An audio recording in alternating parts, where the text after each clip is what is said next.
Hola, buenas noches. Estamos nuevamente hoy por aquí conversando sobre literatura y hoy una noche más donde vamos a hablar de un libro y hoy especialmente pues de mi autor favorito, Ernesto Sábato. Aquí tenemos a Ernesto Sábato y ustedes saben que es mi escritor favorito. Ya he tenido dos en vivos donde dediqué más o menos una hora cada sesión para hablar de Ernesto Sábato, de su vida, de su obra.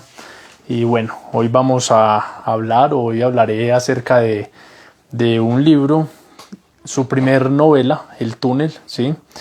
Y paradójico porque pues es la figura de Sábato que me coloqué aquí en el brazo. Acá ustedes pueden ver, ahí tengo como el túnel, acá está el túnel, está una persona allí y este es el rostro de Ernesto Sábato. En las imágenes ustedes podrán ver de mi Instagram y no necesariamente porque sea la novela preferida, no, porque mi novela favorita es Los Miserables de Víctor Hugo, sino que simplemente pienso que el túnel representa como el transcurso de la vida y cada uno tenemos un túnel, una visión, una forma de ver la vida y eso nos lleva a algún lado. Bueno, entonces la primera vez que yo leí El túnel fue en este libro, una edición muy malita, un libro bien malito. De hecho, después el agua cogió este libro y lo volvió una nada, ¿sí? Es una edición como medio pirata. Y la primera vez que yo lo leí fue en el año 2013. Ustedes pueden ver allí la fecha, 11 de mayo del 2013, hace 9 años. Y en su momento siempre he tenido como hace muchos años califico los libros, siempre coloco allí de 1 a 5, los califico, siendo 5 como la mayor calificación. Y pues la literatura tiene que ver con el estado anímico o con la madurez intelectual, emocional y de muchos otros aspectos que uno tenga en su momento. Y bueno, en aquella ocasión le di una calificación de 3, ¿sí? Y años después vine a leerlo otra vez, la segunda vez, ya en una edición un poquito mejorada, que es esta edición, este libro de Catedral Letras Hispánicas. Y en esta ocasión, pues ya lo leí, fue en este año 2023, del 1 de febrero del 2023 al 8 de febrero del 2023. Y acá está la calificación, le coloqué 5. Y pues para que veamos, ¿no? Lo que decía Borges en algún momento, que decía que si no les gusta Shakespeare no es digno de ustedes no son dignos de Shakespeare, entonces dejen el libro, no lo lean porque sea un clásico, porque sea una referencia. Tal vez en algún momento ambos serán dignos de poder volver a darse una oportunidad y a lo mejor ya compenetrarán y le verán la atención o les llamará la atención la novela o el libro que estén leyendo, ¿sí? Lastimosamente con El extranjero de Albert Camus no me ha pasado lo mismo. 2 veces en mi vida he intentado leerlo y las 2 veces lo dejo allí, ¿sí?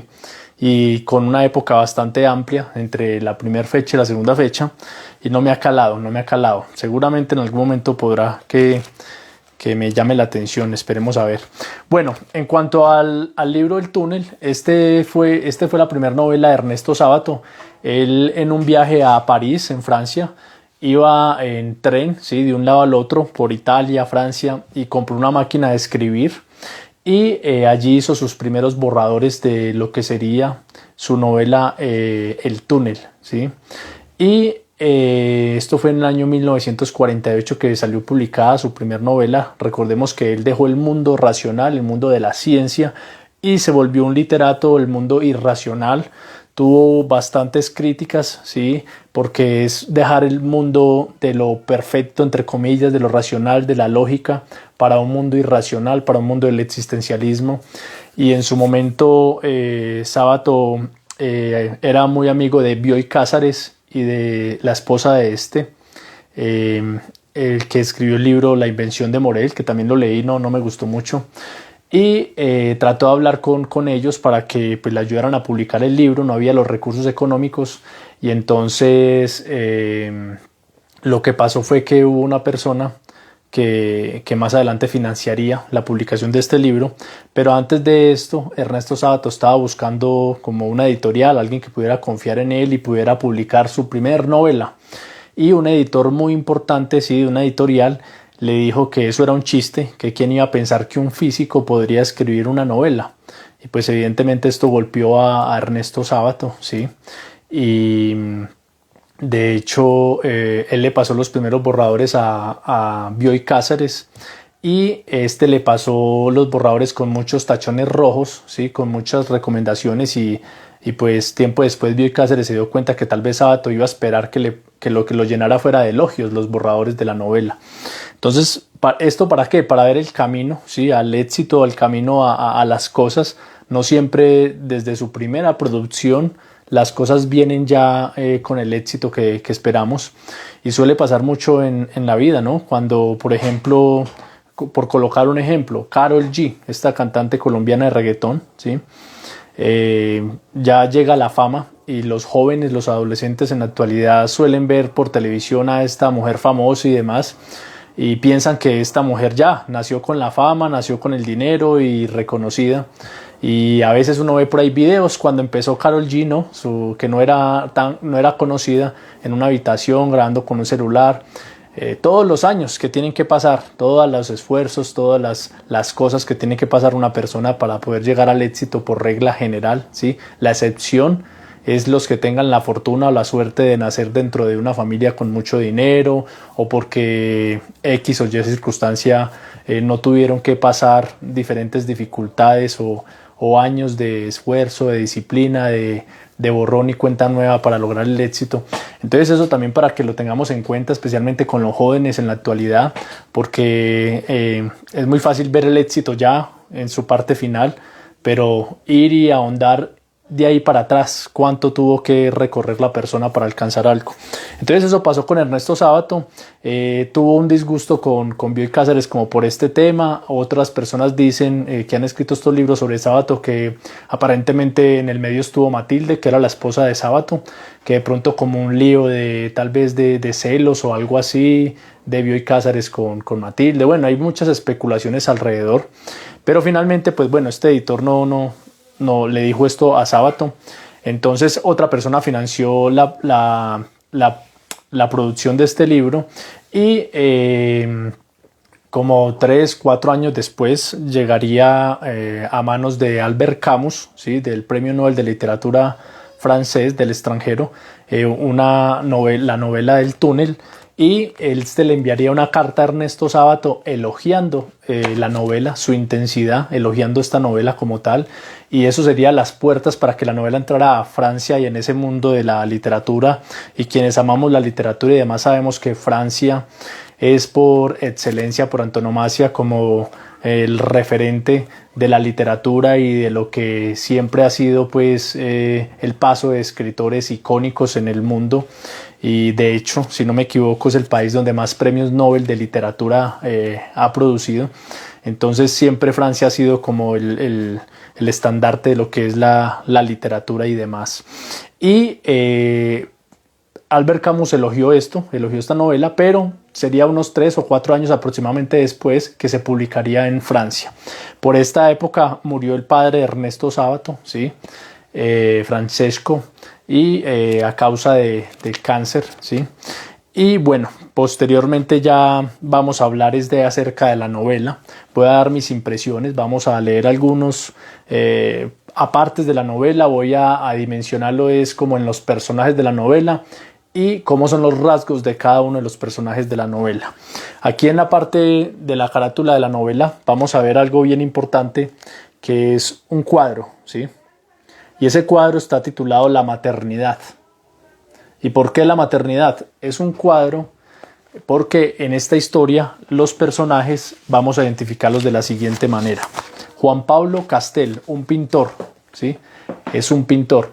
En la vida real, Ernesto Sábato, ustedes saben que él fue pintor también, ¿sí? No solamente fue escritor, sino que él fue pintor, más de 50 cuadros de pintura sobre el surrealismo, sobre el existencialismo, como 3 exposiciones aproximadamente realizó, pero en Europa, debido a la ceguera y demás que en algún momento experimentó, o no totalmente la ceguera como tal, pero sí muy perjudicado de su vista. Entonces él se dedicó a la pintura. Sin embargo, en la juventud él le había gustado también la pintura y demás.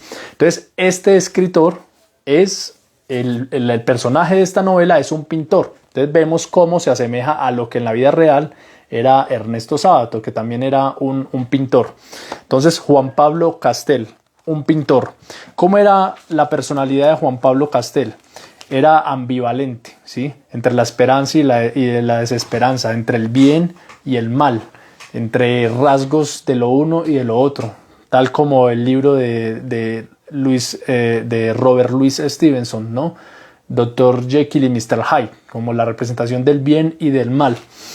Y a veces se sentía incomprendido, ¿sí? Esta es la personalidad de Juan Pablo Castel, uno de los personajes. Él hace una exposición, realiza una exposición, ¿sí? En el círculo literario de pintores y demás. Era admirado por este círculo, y dentro de esa exposición pues va a estar este cuadro en el cual va a reflejar en una parte pequeña del cuadro una ventana, y en esa ventana hay una mujer mirando al mar, ¿sí? Entonces en esa exposición resulta que llega una mujer que se llama María Iribarne, ¿sí? Entonces ellos son los protagonistas principales de esta novela. Y esta mujer es la única que se percata en este cuadro de esa pequeña ventana y de esta mujer que está mirando al mar. Y tiene una conversación con él, y a Juan Pablo Castel le impresiona que esta mujer sea la única que comprende como su obra, ¿sí? O se detiene a pensar o a detallar esta parte de la pintura. Ahora, vamos a hablar un poquito de la personalidad de Juan Pablo Castel, ¿sí? Ya les he mencionado cómo era él, y he tomado algunos apuntes del libro, de las diferentes páginas. Son cerca de 165 páginas. Y en la medida en que leí el libro, fui tomando apuntes de las páginas, de los números de páginas donde describiera cómo era Juan Pablo Castel. Y eso en cierta forma describe lo que somos nosotros como seres humanos, ¿sí? ¿Y cómo somos nosotros seres humanos? Somos héroes y somos miserables a la vez. Hay momentos de la vida donde somos héroes, hay momentos de la vida donde somos miserables, hay momentos de la vida donde somos una combinación de muchos factores. Entonces, para eso es que sirve la literatura, para eso es que amamos la literatura, que leemos, que nos vemos reflejados en los libros, en los personajes, en otras vidas. En la página 62, Juan Pablo Castel dice: al fin de cuentas estoy hecho de carne, huesos, pelo y uñas como cualquier otro hombre, y me parecería muy injusto que exigiesen de mí, precisamente de mí, cualidades especiales. Uno se cree a veces un superhombre, hasta que advierte que también es mezquino, sucio y pérfido. De la vanidad no digo nada. Creo que nadie está desprovisto de este notable motor del progreso humano. ¿Y quién de nosotros no nos podemos identificar en esa frase o en esa descripción? Todos nos podríamos describir en esta frase, ¿sí? Dice: hasta un hombre real o simbólico como Cristo pronunció palabras sugeridas por la vanidad, o al menos por la soberbia. Y miren qué interesante lo que dice acá. La vanidad se encuentra en los lugares más inesperados, al lado de la bondad, de la abnegación, de la generosidad. Entonces, ¿cómo se puede encontrar la vanidad o estos rasgos que son de alguna forma etiquetados como el mal al lado de la bondad, ¿sí? ¿En qué momento podría uno ver como que alguien que supuestamente es bondadoso, cuando somos bondadosos realmente estamos al lado de lo que es la vanidad? Y lo que estamos mostrando por fuera, supuestamente una bondad, realmente es un reflejo de nuestra vanidad, ¿sí? Y tratamos de camuflarlo en sentimientos o en pensamientos o en actuaciones que aparentemente son de bondad, pero no es más eso que una vanidad, ¿sí? Disfrazada de otra manera. También donde describe la personalidad, el carácter de Juan Pablo Castel, es donde dice, él por ejemplo dice acá: A veces creo que nada tiene sentido en un planeta minúsculo que corre hacia la nada desde millones de años.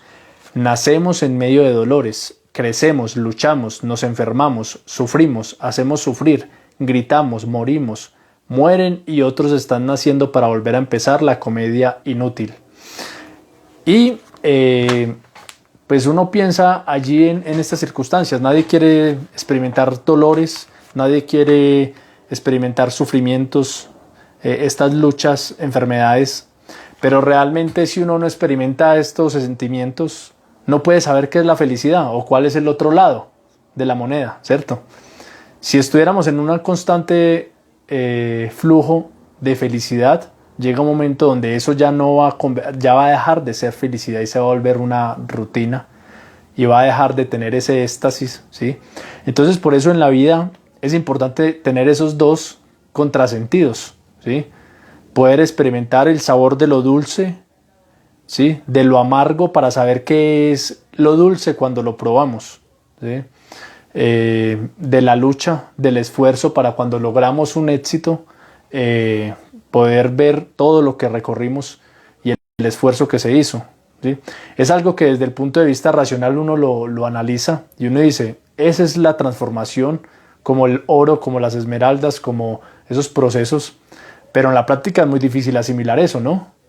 Quisiéramos, hola Manuel, ¿cómo está? Sí, los en vivos quedan grabados, quedan aquí en este canal de Instagram y yo los subo también a mi canal de YouTube y en Facebook. Entonces aquí quedan grabados, pueden darle me gusta si así les parece, le pueden dar compartir y están las plataformas en YouTube, aquí en Instagram. Más adelante voy a subirlos a Spotify también de forma de podcast. En YouTube está en podcast, ¿sí? Solo que estoy tratando de empezar a relacionarme con el tema de tecnológico, ¿no? Porque a veces es más fácil escuchar estos en vivos o estas tertulias mientras hacemos otras labores y a veces video no permite eso, ¿no? O YouTube no permite que yo esté allí haciendo algo y bueno, pero sí, quedan grabados. Gracias, Manuel. Entonces, eso es lo que pasa aquí en este reflejo de personalidad de Juan Pablo Castel, ¿sí? Bueno, también en la página 90, por ejemplo, aquí hay otra parte donde dice Juan Pablo Castel: no tengo inconvenientes en manifestar que a veces me impedía comer en todo el día o me impedía pintar durante una semana el haber observado un rasgo. Es increíble hasta qué punto la codicia, la envidia, la petulancia, la grosería, la avidez y en general todo ese conjunto de atributos que forman la condición humana pueden verse en una cara, en una manera de caminar, en una mirada. Me parece natural que desde un encuentro así uno tenga ganas de comer, de pintar, ni aún de vivir. Entonces, ¿cómo estos atributos o cómo en la persona se puede identificar rasgos, ¿no? Y el sábado dice, con los años nuestro rostro va adquiriendo nuestra personalidad, nuestro carácter, ¿cierto? Y me parece muy, muy curioso esto. También, bueno, y recuerdo a Saramago, cuando Saramago decía que los peores hijos de puta pueden ser los mejores padres en el día, ¿sí? Y en la noche son los peores asesinos, los peores torturadores. Y cómo esa faceta del ser humano, ¿sí? Y cómo se vuelve, inclusive para las cosas que consideramos horripilantes, detestables, para estas personas que lo hacen se consideran como algo habitual, parte de su trabajo, de su día a día. Otra página donde describe, ¿y cuál es mi intención? Voy a describir la personalidad, el carácter del personaje, ¿sí? Y después vamos pasando a otro personaje que es María, ¿sí? Y vamos contando qué va pasando entre ellos en esta novela. Entonces, en esta novela hay muchos rasgos de lo que en la vida práctica, en la vida real tuvo Ernesto Sábato. Ernesto Sábato fue pintor. Hay pasajes de la novela donde Juan Pablo Castel sufre de ser sonámbulo. En la vida real Ernesto Sábato también sufrió de esto. Hay momentos de la novela donde hay otros rasgos, ¿sí? Como por ejemplo pesadillas. Muchos sueños, muchas pesadillas. Ernesto Sábato en la vida también estuvo muy en ese tema de pesadillas, que él lo reflejaba en sus cuadros. Cuando uno ve algunas fotos de sus cuadros y demás, se ven como unos rostros, unos cuadros como bien interesantes desde el punto de vista como de pesadillas, ¿no? Lo que uno considera como tuve una pesadilla en un sueño.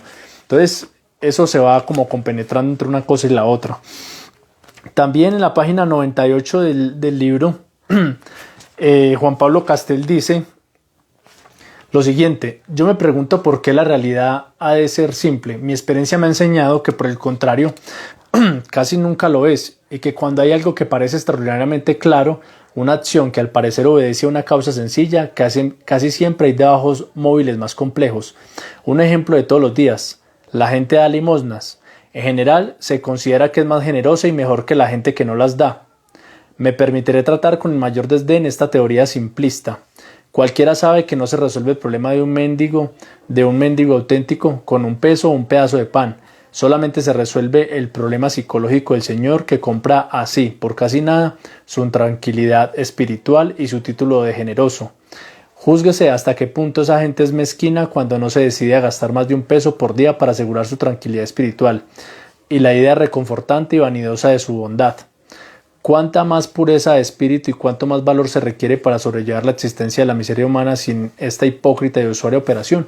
Entonces mire el ejemplo que él da Ernesto Sábato en esta novela, ¿sí? O por lo menos el personaje de Juan Pablo Castel, donde quien da limosna realmente piensa que con eso se va a solucionar el problema del mendigo, de la sociedad, o simplemente es una manera de poder calmar, ¿sí? Como dice acá, de poder resolver un problema psicológico de quien está dando la moneda, de responder a su tranquilidad espiritual, ¿sí? Y que va más a la vanidad.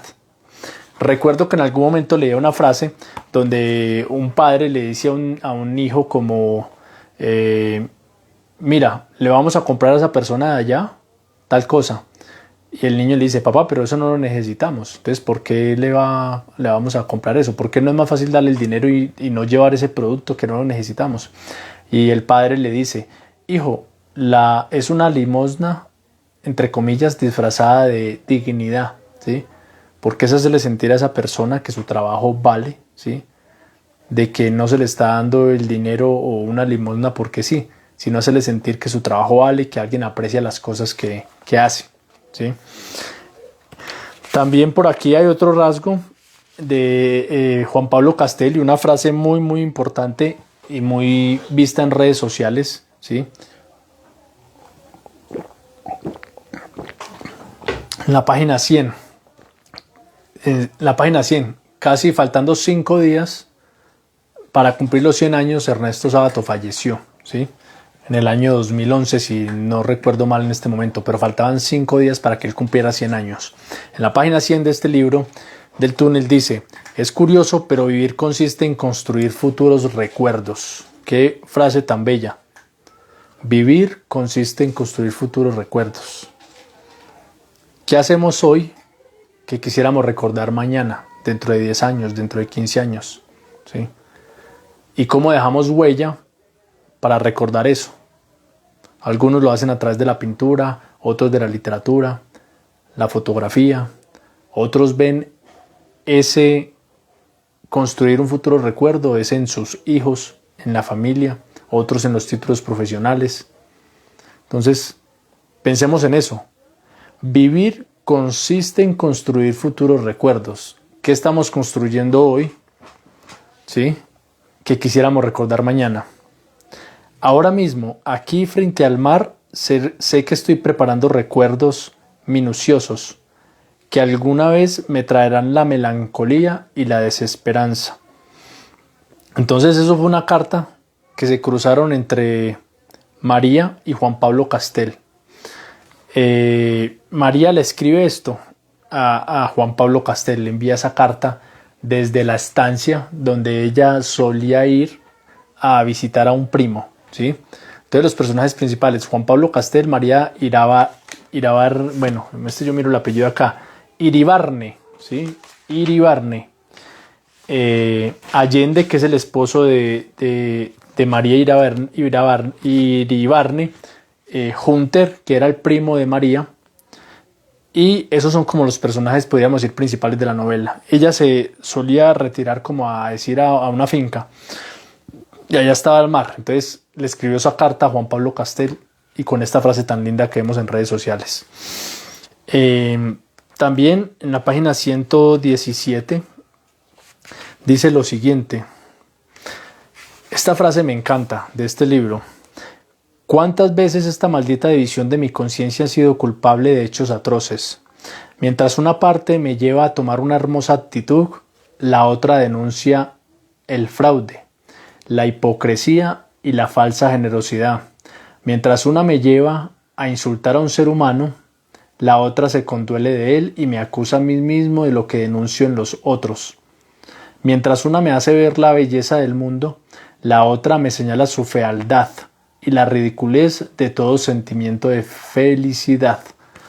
Esa ambivalencia, esa dicotomía, ¿sí?, que se ve reflejada aquí en Juan Pablo Castel, en su personalidad, en tener sentimientos de esperanza, de desesperanza, ¿sí? Y recuerdo a Julio Cortázar, donde decía que la esperanza, el significado de la esperanza es que es la vida misma defendiéndose, ¿cierto? La esperanza es la vida misma defendiéndose. Y todos esos rasgos los experimentamos los seres humanos durante el transcurso de nuestra vida, ¿sí?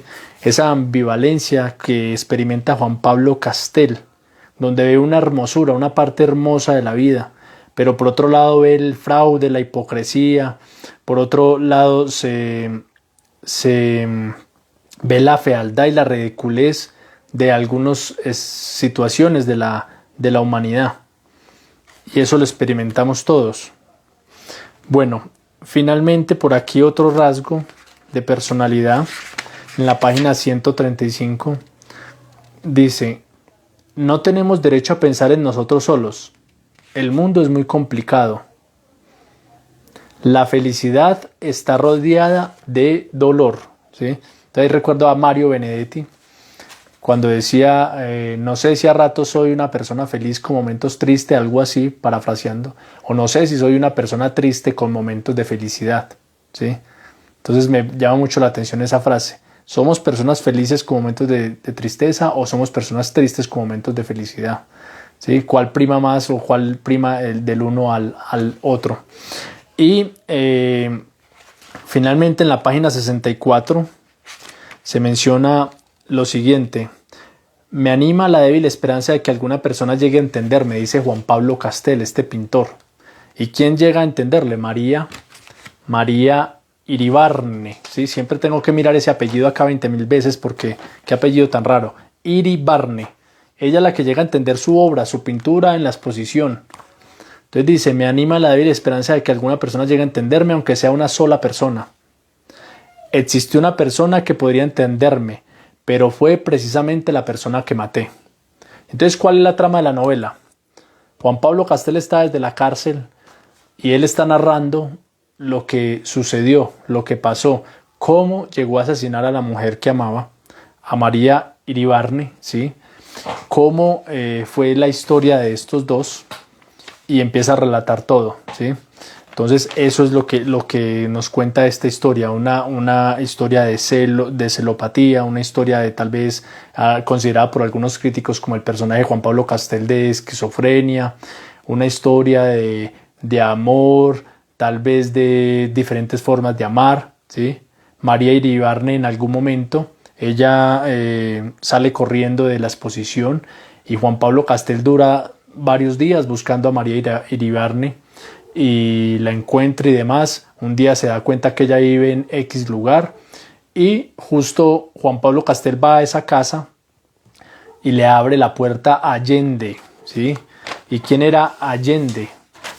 Allende le dice, palabras más, palabras menos, le dice a él que él es el esposo de María, pero Allende tiene una particularidad, es ciego, ¿sí? Entonces aquí la ceguera, como fiel reflejo de lo que en algún momento Ernesto Sábato también experimentó en su vida, como Borges, ¿sí?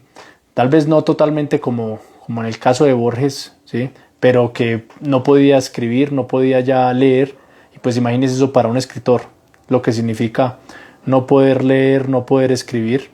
Y Allende era ciego, pero María le deja una carta, y en esa carta pues Allende no puede leer porque está ciego, pero allí se da cuando recibe esa carta, Juan Pablo Castel se da cuenta por qué esta mujer me deja una carta con su esposo.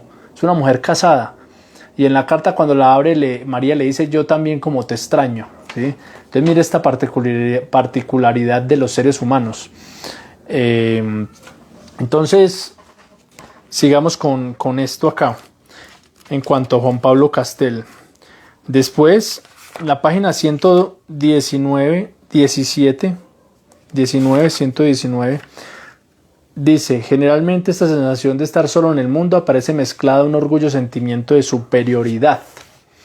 Normalmente cuando una persona se aísla, puede pasar, sí, no es la regla general, pero puede pasar que no soporta al mundo, no soporta a los otros, no soporta esa otredad, ¿cierto? Y entonces a veces eso es un rasgo de superioridad, ¿sí? Realmente lo que puede haber allí es una superioridad, un orgullo, sentimiento de superioridad. Y finalmente, por aquí hay otro rasgo de Juan Pablo Castel. Solo existió un ser que entendía mi pintura. ¿Quién? María Iribarne. ¿Sí? Listo. Juan Pablo Castel era una persona que detestaba los grupos afines a un campo. A aquellos grupitos que se armaban de especialistas, de expertos en X rama, y él decía que detestaba estos grupitos que se creen superiores al resto de la gente, donde dice que diré antes que nada que detesto los grupos, las sectas, las cofradías, los gremios y en general esos conjuntos de bichos que se reúnen por razones de profesión, de gusto o de manía semejante. Esos conglomerados tienen una cantidad de atributos grotescos, la repetición del tipo, la jerga, la vanidad de creerse superiores al resto. Y no solamente en el campo intelectual, ¿sí? Que se reúnen los escritores, los pintores, hemos visto diferentes épocas de diferentes intelectuales y demás que existen en diferentes países, ¿sí? Por ejemplo en el caso de Colombia, en el caso de Gabriel García Márquez, había un grupito que no recuerdo el nombre en este momento que se reunían en Barranquilla, ¿sí? No recuerdo el nombre, pero bueno, analicemos ese punto de las agremiaciones, ¿no? El club. Cuando uno suele estar dentro de un mismo grupo de taxistas, de albañiles, abogados, contadores, de diferentes gremios, uno ve que toman estos gremios o tomamos ciertas formas de pensar, de ver la vida, la jerga, el comportamiento, ¿sí? Usted nomás colóquese a ver un grupo de albañiles en obra de construcción civil, la jerga, la forma de pensar, la manera de hablar, la forma de vestir, en el grupo de los taxistas, en el grupo de los abogados, en el grupo de los carniceros. Entonces, mire lo que Juan Pablo Castel decía. Antes que nada detesto esos grupos, esas sectas, esas cofradías, los gremios y en general esos conjuntos de bichos que se reúnen por razones de profesión, de gusto o de manía semejante.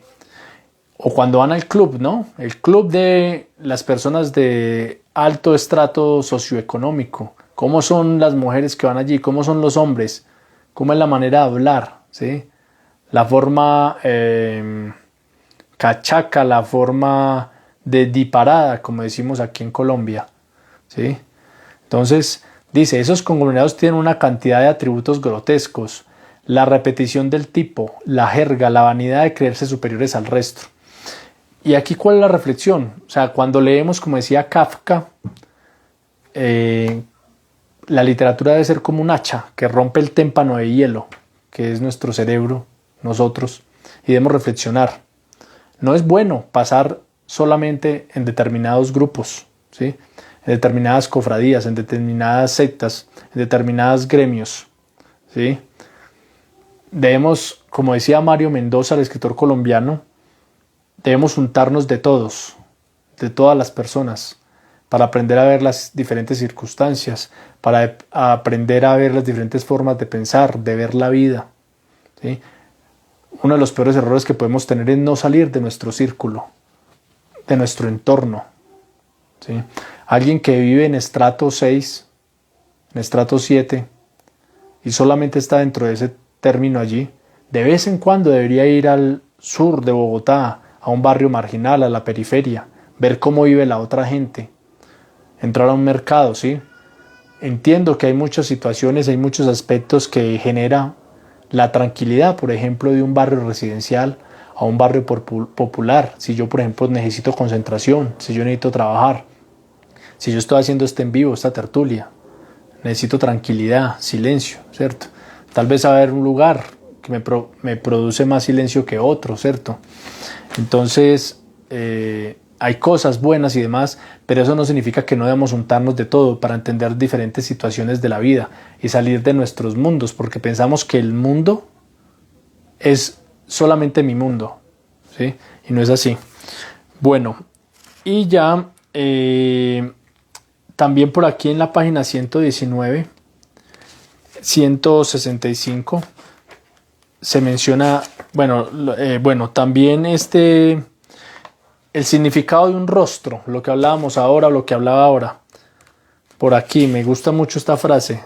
Juan Pablo Castel dice aquí, dice por aquí, algo típico de una persona que ha vivido mucho. De perfil, bueno, se está refiriendo a una persona, ¿cierto? Dice, de perfil no me recordaba nada, su rostro era hermoso, pero tenía algo duro. El pelo era largo y castaño. Físicamente no aparentaba mucho más de 26 años. Pero existía en ella, aquí está describiendo Juan Pablo Castel a María Iribarne, ¿sí? Dice, el pelo era largo y castaño, físicamente no aparentaba mucho más de 26 años. Pero existía en ella algo que sugería edad, algo típico de una persona que ha vivido mucho. No canas, ni ninguno de esos indicios puramente materiales, sino algo indefinido y seguramente de orden espiritual. Quizá la mirada. Pero, ¿hasta qué punto se puede decir que la mirada de un ser humano es algo físico? Quizá la manera de apretar la boca, pues aunque la boca y los labios son elementos físicos, la manera de apretarlos y ciertas arrugas son también elementos espirituales. No pude precisar en aquel momento, ni tampoco podría precisarlo ahora. ¿Qué era? En definitiva, lo que daba esa impresión de edad. Pienso que también podría ser el modo de hablar. Bueno, después por aquí Juan Pablo Castel, él sufre de muchas pesadillas, tiene muchos sueños, y en la vida real Ernesto Sábato también se vio sometido a este tipo de situaciones. Entonces, dice por aquí Juan Pablo Castel en relación a esto, en la página 149 del libro, por ejemplo, dice lo siguiente. Aquí dice, a ver en qué parte. Aquí está hablando él del amor con María, de cómo se fue compenetrando con ella, cuando ella iba a visitarlo al taller de él, ¿sí? Y cuando recordé este sueño, una desconsoladora tristeza se apoderó de mí. Abandoné la puerta del correo y comencé a caminar pesadamente. Entonces estaba sujeto a muchas pesadillas allí Juan Pablo Castel. Y veamos por aquí, a ver si describo otra parte de algún sueño, de alguna pesadilla específicamente. Por aquí habla, bueno, está hablando de sueños. Bueno, por aquí es bien importante casi al final del libro, cuando habla del túnel, ¿no? Y esos sueños. Y que en todo caso había un solo túnel. Dice, la hora del encuentro había llegado, pero realmente los pesadizos se habían unido y nuestras almas se habían comunicado. Qué estúpida ilusión mía había sido todo esto. No, los pasadizos seguían paralelos como antes, aunque ahora el muro que los separaba fuera como un muro de vidrio y yo pudiese ver a María como una figura silenciosa e intocable. No, ni siquiera ese muro era siempre así. A veces volvía a ser de piedra negra y entonces yo no sabía qué pasaba del otro lado, qué era de ella en esos intervalos anónimos. Qué extraños sucesos acontecían y hasta pensaba que en esos momentos su rostro cambiaba y que una mueca de burla lo deformaba y que quizá había risas cruzadas con otro y que toda la historia de los pasadizos era una ridícula invención o creencia mía y que en todo caso había un solo túnel, oscuro y solitario, el mío, el túnel en que había transcurrido mi infancia, mi juventud, toda mi vida. y en uno de esos trozos transparentes del muro de piedra yo había visto a esa muchacha, había creído ingenuamente que venía por otro túnel paralelo al mío, cuando en realidad pertenecía al ancho mundo. El túnel que podemos darle significado a cada uno de nosotros. Bueno, Juan es alguien que quiere encontrar respuestas constantemente a muchas preguntas, acosa a María con muchas preguntas, y María, de una manera muy inteligente, le dice a Juan, le dice lo siguiente a Juan Pablo Castel: ¿por qué no me decís nada? Juan Pablo Castel le dice: ¿por qué no me decís nada? ¿Por qué no me respondés? ¿Por qué? ¿Por qué? Por fin respondió ella: ¿por qué todo ha de tener respuestas? Le dice Juan Pablo Castel. Y evidentemente en la vida no podemos tener respuestas a todo, ¿sí? Y la verdad está matizada, como dicen sobre Héroes y Tumbas, donde dice que la verdad es matizada por muchas cosas, y coloca el ejemplo de que la verdad, si yo digo ese trozo de ventana azul, estoy diciendo una verdad parcializada, porque esa ventana está dentro de una pared, esa pared está dentro de una casa, esa casa está en un barrio, ese barrio está dentro de una ciudad, esa ciudad está dentro de un país, ese país está dentro del mundo. Parafraseando de alguna manera ese texto tan hermoso que me encanta de Sobre Héroes y Tumbas, donde habla de la verdad, que nunca podremos saber la verdad, y si no contamos en todas sus matices, y solamente decimos un pedazo, pues es una verdad parcializada. Y si es tan fácil con un muro de un trozo de una ventana, imagínense con el ser humano con todos sus recovecos, como dice Ernesto Sábato, a la hora de analizar y de hablar del ser humano, como hablábamos ayer en un en vivo que tuve con Moisés, sociólogo del libro Amor Líquido, donde Bauman dice que no se puede, cuando se habla de las relaciones humanas del tipo humano, no se puede abordar todo, es imposible. Tendríamos que tener como límite el infinito, lo cual no sería un límite para poder abordar todos los hilos que comprende el analizar el ser humano. Después se habla en cuanto al sexo, en cuanto a la unión, en cuanto al significado y las formas del querer. En varias partes de este libro he tomado apuntes, páginas 104, 107, 108, donde se habla de este tema tan importante como lo es el amor. Claro que te quiero, le dice María a Juan Pablo Castel. Claro que te quiero, porque hay que decir ciertas cosas. Sí, le respondí, le dice Juan Pablo a ella. Pero ¿cómo me querés? Hay muchas maneras de querer, ¿sí? Entonces dice, se puede querer a un perro, a un chico. Yo quiero decir amor, verdadero amor, ¿entendés? Entonces, hay varias formas de querer. ¿Qué significa querer? ¿Acaso es una forma diferente de querer a los 40 años que a los 15? ¿Es porque ha cambiado la forma de querer o es porque ha cambiado el ser humano? Porque ha cambiado su aspecto psicológico, su aspecto emocional, su madurez intelectual, su madurez como persona, las circunstancias. Realmente lo que cambia es el amor, la forma de querer, o lo que cambia es el ser humano, y eso hace ver como si fuera una diferente forma de querer. Entonces, bien interesante todos estos puntos aquí. Debo confesar que yo mismo no sé lo que quiero decir con eso del amor verdadero. Y lo curioso es que aunque empleé muchas veces esa expresión en los interrogatorios, nunca hasta hoy me puse a analizar a fondo su sentido. ¿Qué quería decir? Un amor que incluyera la pasión física. Quizás la buscaba en mi desesperación, decía Juan Pablo Castel. Quizás la buscaba en mi desesperación de comunicarme más firmemente con María. Yo tenía la certeza de que en ciertas ocasiones lográbamos comunicarnos, pero en forma tan sutil, tan pasajera, tan tenue, que luego quedaba más desesperadamente solo que antes, con esa imprecisa insatisfacción que experimentamos al querer reconstruir ciertos amores de sueño, fugaces bellezas. Finalmente, ¿qué pasa con Juan Pablo Castel? María se va para una finca donde Hunter, que es su primo, Juan Pablo Castel, según sus impresiones, ve como si tuviera un romance María con Hunter. En algún momento él le dice a ella que regrese a la ciudad porque si no él se va a suicidar, ¿sí? Ella no regresa, entonces él toma un coche prestado, un vehículo, y se va hasta allá, y finalmente le dice a María Iribarne que la tiene que matar y la apuñala, ¿sí? Tal como hizo con su cuadro, también, si no recuerdo mal. Y bueno, él mismo va y antes de entregarse a la policía, va donde Allende y le dice, María Iribarne nos traicionaba con Hunter, con el primo. No se infiere acá de manera textual ni manera directa que haya habido una relación entre Hunter, el primo de María, pero eso es lo que percibe Juan Pablo Castel. Y Allende le dice insensato, ¿cierto? Le dice a Juan Pablo insensato. Y Allende finalmente se suicida, ¿sí?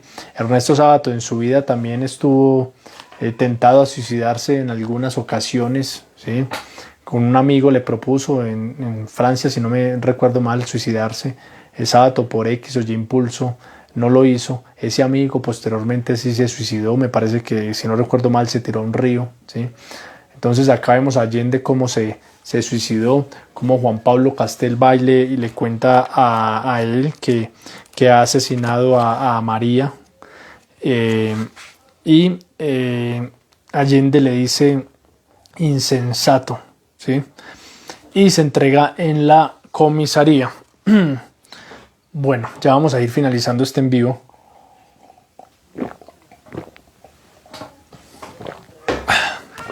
Y bueno, finalmente, ¿qué más podemos decir de estos significados del amor? Es que hay muchos, ¿no? Muchas partes que habla aquí en cuanto al amor, en cuanto al significado. Hay muchas maneras de amar y de querer, respondió, cansada, María Iribarne. Te imaginarás que ahora no puedo seguir queriendo a Allende como hace años, cuando nos casamos, de la misma manera. Interesante esto, ¿no? De las relaciones humanas. ¿Puede mantenerse esa intensidad de amor entre una pareja? Lo que al principio es pasión, atracción física, después se convierte ¿qué? En amor, ¿sí? Más que todo en la juventud. Ese mismo sentimiento puede permanecer en el tiempo o se convierte en otro tipo de sentimiento más como la gratitud. Esa pasión que es física, fisiológica, disminuye, se mantiene, persiste, o eso se evapora y lo que permite que la relación pueda mantenerse son otro tipo de situaciones. Son preguntas que giran alrededor de esto, ¿no? Y María Iribarne, hablando con Juan Pablo Castel, le dice: hay muchas maneras de amar y de querer. Respondió cansada: te imaginarás que ahora no puedo seguir queriendo a Allende como hace años, cuando nos casamos de la misma manera. Y entonces Juan Pablo le dice: ¿de qué manera? ¿Cómo que de qué manera? Le dice ella. ¿Sabes lo que quiere decir? Le dice Juan Pablo: no sé nada. Te lo he dicho muchas veces, le dice María. Le dice Juan Pablo: lo has dicho, pero no lo has explicado nunca. Le dice María: ¿explicado? Exclamó con amargura: vos has dicho 1000 veces que hay muchas cosas que no admiten explicación. Y ahora me decís que explique algo tan complejo. Te he dicho 1000 veces que Allende es un gran compañero mío, que lo quiero como un hermano, que lo cuido, que tengo una gran ternura por él. Se está refiriendo al esposo. Una gran admiración por la serenidad de su espíritu, que me parece muy superior a mí en todo sentido, que a su lado me siento un ser mezquino y culpable. ¿Cómo puedes imaginar, pues, que no lo quiera? Y dice Juan Pablo Castel: no soy yo el que ha dicho que no lo quieras. Vos misma me has dicho que ahora no es como cuando te casaste. Quizá debo concluir que cuando te casaste lo querías como decís que ahora me querés a mí. Por otro lado, hace unos días en el puerto me dijiste que yo era la primera persona a la que habías querido verdaderamente. María me miró tristemente. Entonces mire qué compleja conversación la que se da aquí entre María Iribarne y Juan Pablo Castel en torno a las diferentes formas de amar, del querer, de cómo ella le relata que ahora quiere a Allende, a su esposo, pero que no es la misma forma como cuando recién se casó, que lo quiere como un hermano. Bueno, y un poco de situaciones que se dan en torno a esta conversación con Juan Pablo Castel. Y al final, acá ellos hablando, le dice: he dicho que me acuesto con él, no que lo desee, le dice María Iribarne a Juan Pablo Castel, cuando dice que se acostaba con su esposo. Le dice: he dicho que me acuesto con él, y eso no significa, dice, no que lo desee. Entonces aquí el deseo y el amor, ¿y cuál es su definición? Bueno, finalmente hablando más en cuanto a este tema, como lo es el amor, como lo es el querer y las diferentes formas, dice: a medida que avanzaba en esas reflexiones, más iba haciéndome la idea de aceptar su amor, así, sin condiciones. Dice Juan Pablo Castel: ¿qué me importa lo que fuera María más allá de nosotros? Al ver esos bancos, esos árboles, pensé que jamás podría resignarme a perder su apoyo, aunque más no fuera que en esos instantes de comunicación, de misterioso amor que nos unía. Y mire qué bella esta frase. A medida que avanzaba en estas reflexiones más, iba haciéndome a la idea de aceptar su amor así, sin condiciones. Como mencionaba yo ayer en un en vivo, ¿no? Como marco mis libros las frases, se ama porque se ama, no hay ninguna razón para amar. Paulo Coelho, El alquimista, el libro El alquimista. Mario Benedetti, sé que voy a quererte sin preguntas. Sé que vas a quererme sin respuestas. ¿Realmente el amor necesita condicionales? ¿Necesita razones para que haya amor? Pero es que la naturalidad del ser humano es que yo doy y espero ser retribuido. Si yo valoro a alguien, espero que ese alguien me valore. Es una situación bien complicada, ¿no? ¿Cómo se puede querer? ¿Cómo se puede valorar algo? ¿Cómo se puede dar sin esperar nada a cambio? Entonces bien interesante todas estas reflexiones y bien complejas, ¿no? Y podría ser lo más sensato y lo más práctico en la vida pensar que si yo doy espero que el otro me dé y debería ser lo más normal del mundo, pero a veces es muy complicado, a veces es muy complejo y lo que es más complejo aún, esperar retribución en el mismo porcentaje, en el mismo nivel, ¿sí? Entonces eso casi que es una maravilla que suceda ese tipo de situaciones, ¿cierto? Ahora, finalmente, por aquí, en la página 157, bueno, ya asesina a María y vamos pasando por aquí. Las oscuras sombras en torno de María que se delataban a través de tantas frases enigmáticas y ese temor de ella a hacerme mal, dice Juan Pablo Castel, entre comillas, que solo pueda significar te haré mal con mis mentiras, con mis inconsecuencias, con mis hechos ocultos, con la simulación de mis sentimientos y sensaciones. Ya no podría hacerme mal por amarme de verdad. Mire qué bonita esta frase. Juan Pablo Castel tenía 38 años, ¿sí? Pero le dice a María que él se siente como si fuera un niño frente a ella. Él le pone a ella unos 26 años. Juan dice que el amor de María es como si fuera de madre o de hermana, es lo que siente. Es la percepción que él tiene de ella. Relación de esto con el nombre del cuadro, maternidad. Entonces mire que aquí, donde Juan Pablo Castel dice eso, que siente que el amor o los afectos, los sentimientos de María hacia él, es como si fuera de madre o de hermana. Y esto se relaciona mucho con el nombre del cuadro, maternidad. Entonces tal vez otros expertos también dicen el complejo de Edipo acá dentro de esta obra de los personajes de Ernesto Sábato, ¿sí? ¿Cuál era el amor que le tenía realmente ella a él y la percepción que él tuvo de ese amor que ella le daba? Aquí, de esa manera. Bueno, finalmente se habla del suicidio. Esta idea del suicidio, Allende, el esposo de María, se suicida después de que Juan Pablo Castel le confiesa que asesinó con cuchillo, apuñaló a María Iribarne en la estancia. Se suicida Allende, no dice las razones ni qué es lo que pasa, si seguramente pues por esa trágica noticia no aguantó. Hay muchas cosas que se pueden reflexionar en torno a esto, pero en torno al suicidio, este libro menciona lo siguiente aquí. Por ejemplo, miremos en la página 112 que dice en cuanto a este tema. Dios mío, la muerte tampoco es mi tipo y no obstante muchas veces me atrae. Richard me atraía casi como me atrae la muerte o la nada, pero creo que uno no debe entregarse pasivamente a esos sentimientos. Dice Juan Pablo Castel. Por aquí en torno a ese tema del suicidio. La página 120 dice: y suele resultar también que cuando hemos llegado hasta ese borde de la desesperación que precede al suicidio, por haber agotado el inventario de todo lo que es malo y haber llegado al punto en que el mal es insuperable, cualquier elemento bueno, por pequeño que sea, adquiere un desproporcionado valor. Termina por hacerse decisivo y nos aferramos a él como nos agarraríamos desesperadamente de cualquier hierba ante el peligro de rodar en un abismo. Entonces mire esa reflexión que hace en torno al suicidio, ¿no?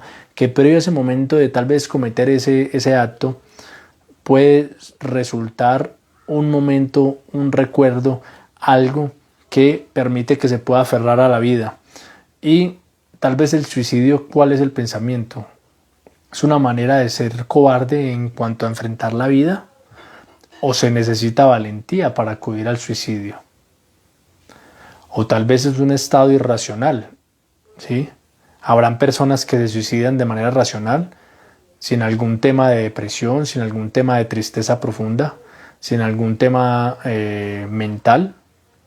Alguien en sus plenos cabales, no porque necesariamente esté en un momento depresivo, no porque lo haya dejado su pareja, no porque haya perdido el empleo, no porque esté sujeto a una enfermedad. ¿Será que aquí hay un en vivo en mi canal de Instagram? Ustedes pueden ver un en vivo que tuve en algún momento con un psiquiatra, un médico psiquiatra, que es doctor en literatura, y él siempre ha manejado este tema del suicidio. Lo invito para que lo vean, es una charla con Rafael Alarcón. Él está acá, el en vivo está en mi Instagram, y habla acerca de eso, de escritores que se han suicidado, ¿sí? Y que no necesariamente el suicidio tiene que ver con hechos alusivos a la depresión, al desamor, a la pérdida de un empleo, a una enfermedad, no, sino como modo de poner fin a la vida, ¿sí? Desde el punto de vista intelectual, poner fin a la vida, de que la misma persona decide poner fin a su vida y no por un hecho trágico. Entonces, bien interesante todas las facetas que se pueden analizar desde el tema del suicidio. Y en la página, prácticamente la penúltima página en torno a esto, dice acá Juan Pablo Castel: algún día tal vez logre hacerlo y entonces analizaré también los motivos que pudo haber tenido Allende para suicidarse, el esposo de María Iribarne. En estos meses de encierro he intentado muchas veces razonar la última palabra del ciego, la palabra insensato. Un cansancio muy grande o quizá oscuro instinto me lo impide reiteradamente. Algún día tal vez logre hacerlo y entonces analizaré también los motivos que pudo haber tenido Allende para suicidarse. Al menos puedo pintar, aunque sospecho que los médicos se rían a mis espaldas, como sospecho que se rieron durante el proceso cuando mencioné la escena de la ventana. Solo existió un ser que entendía mi pintura. Mientras tanto, estos cuadros deben confirmarlo cada vez más en su estúpido punto de vista, y los muros de este infierno serán, así, cada día más herméticos.